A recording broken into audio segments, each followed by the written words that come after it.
Day 2.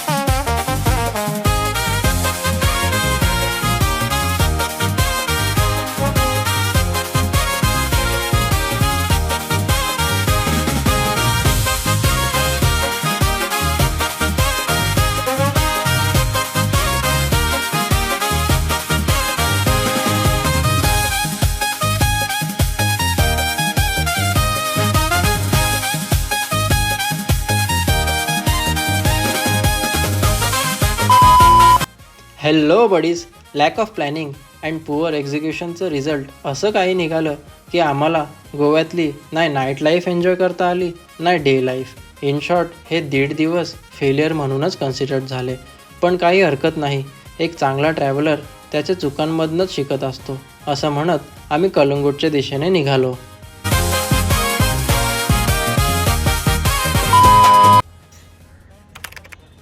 So hello, it's been 12:15 right now, 12:15 and finally we are in Kalangut, Goa. You guys won't believe that ki it's been more than 11 hours. आम्ही डोंबिवलीवरनं 7:30 वाजता निघालेलो काल रात्री आणि गोव्यात आम्ही कधीच 9:30 8:30लाच पोचलो आहे. पण 12:15 झाले आता. आम्हाला रूमच मिळत नव्हती. आम्ही तिकडनं पणजीला गेलो, पणजीला रूम अवेलेबल नाही. सो पणजीवरनं आम्ही परत कलंगूटला आलो. फायनली आम्ही इथे येऊन आता सेटल डाऊन झालो आहे. आम्हाला एक रूम मिळालेली आहे. सो किती 8:30 9ला पोचलो. 9 10 11 12 3 तास आम्हाला रूम शोधण्यातच गेले. एवढा प्रॉब्लेम झाला इथे रूम शोधण्यात. आणि पूर्ण या 11 तासाच्या प्रवासात रात्रभर आम्ही झोपलो नाही. पूर्ण गाडीमध्ये एकदम मजा मस्ती चालू होती म्हणून आम्ही झोपलोच नाही रात्रभर गाडी. आणि इतका टायर्ड झालो आहे की एकदाशी फ्रेश होऊन थोडासा झोपणार, मग लास्टला कलंगूट बीच आणि बाकी सर्व जे काही स्पॉट्स आहेत ते एक्सप्लोर करायचा प्रयत्न करू. सध्या तरी आता थोडा आराम करणार आहे आणि थोडा इकडचा नजारा वगैरे बघू.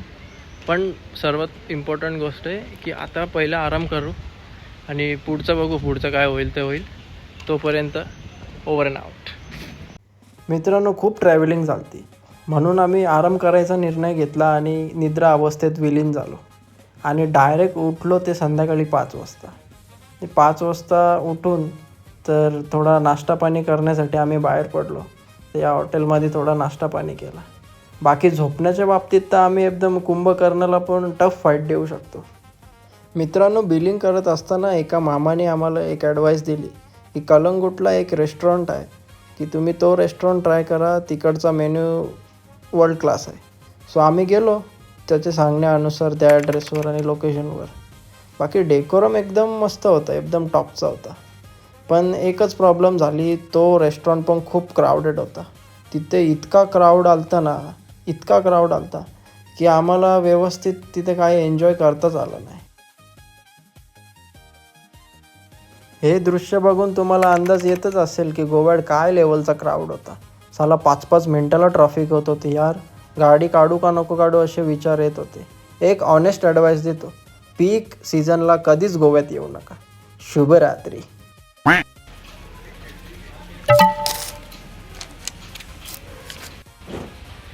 गुड मॉर्निंग मित्रांनो. तर आज आहे डे 2 गोव्यामध्ये आणि गोव्यामध्ये झाले पावसाची सुरुवात. मस्त पाऊस पडला आहे सकाळी सकाळी आणि रिमझिम पाऊस सुरूच आहे मस्त. सो काल पण खूप गरम झालं होतं आम्हाला, तर आज जरा पाऊस पडला तर जरा बरं वाटतं आहे. आणि असं वाटतं की फक्त गोव्यात नाही तर कोकणात पण पावसाची सुरुवात झाली असेल.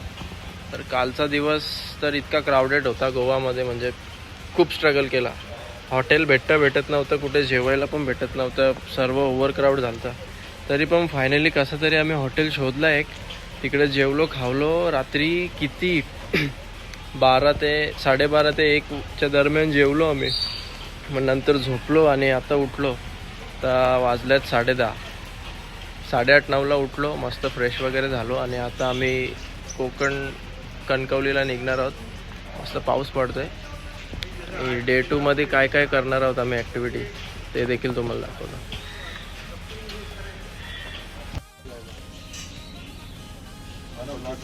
मस्त हिसाब किताब चाललंय. तर गोव्यातनं रवाना होणार आहे. गोव्याने लय थकवला आम्हाला, पण गोव्याला बरं टाटा बाय बाय, येऊ परत कधीतरी. आता जातो, सध्या चाललो आम्ही कणकवलीला. फुल हिसाब किताब करण शेडच्या फार्म हाऊसला. हा करण शेड यो करण शेड यो. ये भी मेरी गलती है. 40 किलो. हा 40 किलो चेस्ट प्रेस मारतोय. एका हातात 40, दुसऱ्या हातात 40. मित्रांनो, मागच्या काही चुकातून आम्हाला चांगलेच अनुभव आलते, म्हणून अजून अनुभवात भर टाकण्यासाठी आम्ही कणकवलीसाठी निघालो. तर वाजल्यात 4:45. तर आम्ही गोव्यावरनं निघून बराच टाईम झाला. जेवलो पण मध्येच आम्ही रस्त्यामध्ये आणि आता आम्ही येऊन पोचलो कणकवलीला. इकडे मागे मच्छी मार्केट आहे, जरा मच्छी वगैरे घेणार मस्तपैकी रात्रीसाठी आणि डायरेक्ट जाणार आता करणच्या फार्म हाऊसवर शिवडावला. बघू आता किती मच्छी घेतो. कुठली मच्छी घेतल्या? मस्त कोलब्या घेतल्यात. रात्रीचं काम पेट.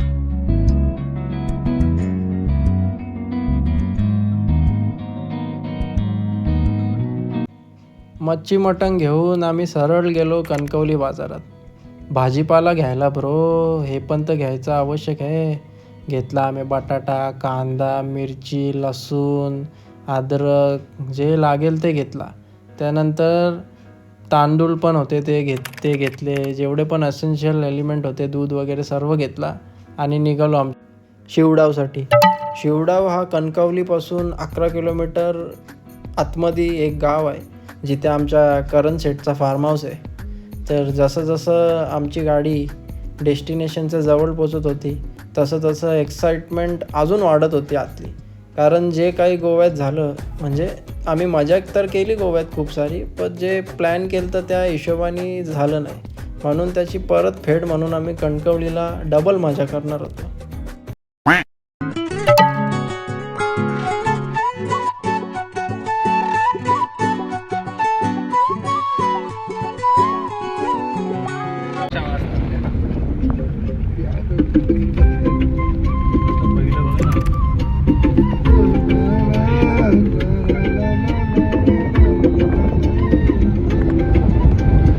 आणि एवढी सर्दी मेहनत करून आम्ही फायनली शिवडावला पोचलो करणबाईच्या फार्म हाऊसला.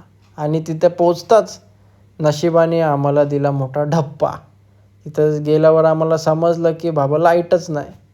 कारण तिथल्या मेन लाईनला कार्बन पकडल्यामुळे लाईटच गेलती. तर अर्धा तास आमचा विचारातच गेला की आता बाबा करायचा काय.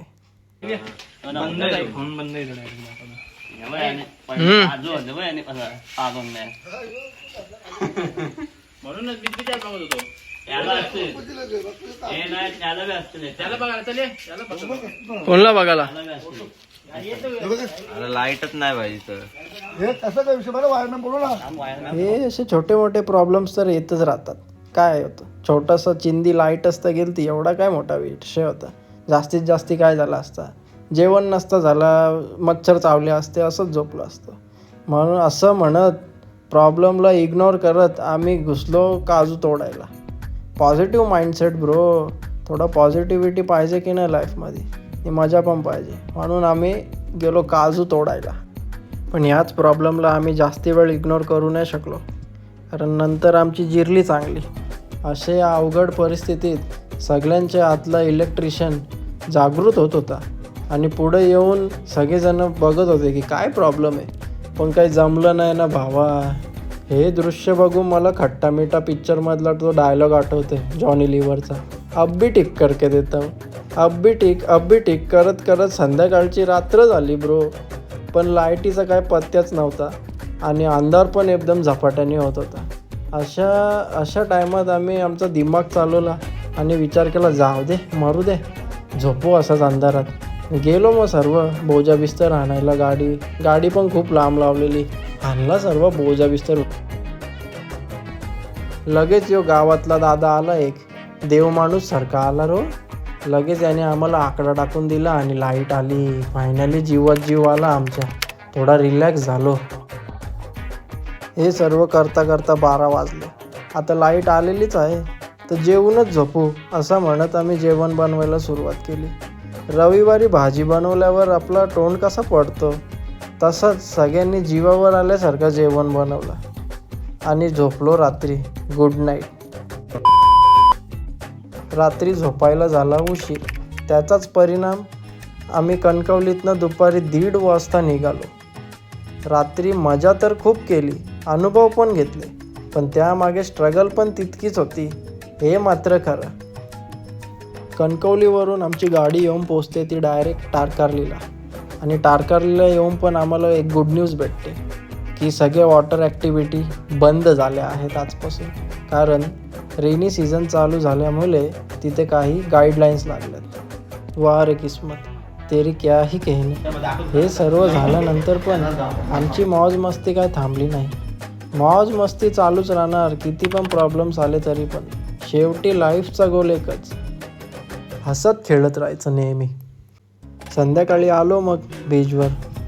हा बघा आमचा power house, one and only मोठे गावातला दादा. भाईची पर्सनॅलिटी बघून भले भले हादरल्यात. नाद नाही करायचा मित्रांनो. खराब टाईमला कंटाळून माणूस नेहमी देवाकडे जातो. मग आम्ही पण ठरवलं की शेवटच्या दिवशी फक्त देवदर्शन करायचे. गेल्या 3 दिवसात जितका फिरलो नाही त्याच्याहून जास्ती आम्ही या शेवटच्या दिवशी फिरलो. आणि ते सर्व बघण्यासाठी या चॅनलला सबस्क्राईब करा.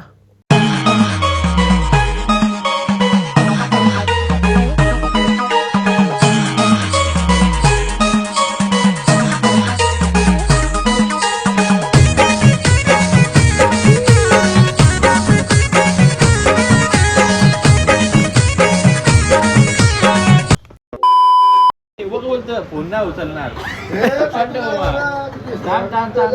आम्हाला भांडी घालत लागते.